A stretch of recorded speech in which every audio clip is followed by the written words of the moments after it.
13,5 миллиард долларды құрады. Бұл 2021 жылдың сәйкес кезеңімен салыстырғанда шамамен 39%-ға артық.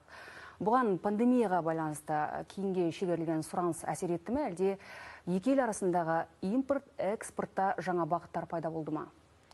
Енді бұл сауда-экономикалық қарым-қатынас бойынша айтатын болсақ, пандемия өз рөлін атқарды.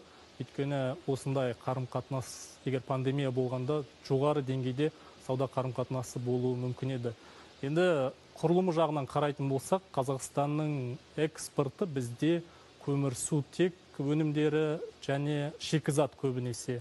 Ал біздің импорт алатынымыз жаңағы машина саласы, жаңа технологиялар, дәрі-дәрмек, химия өнеркәсібі сияқты салаларда. Сондықтан біздің жаңағы экспорттық құрылымда да Қытай нарығына шығару кезінде тек қана көмірсутек өнімдері емес, соңғы жаңа қосымша құн қосылған соңғы өнімдерді, ауыл шаруашылық өнімдерін шығаруға біздің кәсіпкерлер, үкімет тарапы жаңағы жұмыс істеу қажет.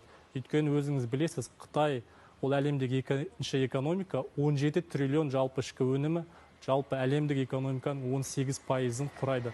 Бұл дегеніңіз экономикалық мұхит деп айтсақ болады, біздің көрші мемлекет, жаңағы геосаяси тұрғысынан ешқандай мәселе жоқ, шекара мәселесі жоқ.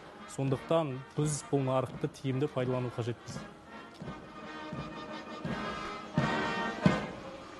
Дәл қазір міне тағы да айта кетейін, біз халықаралық әуежайдан тікелей трансляция жасап жатырмыз.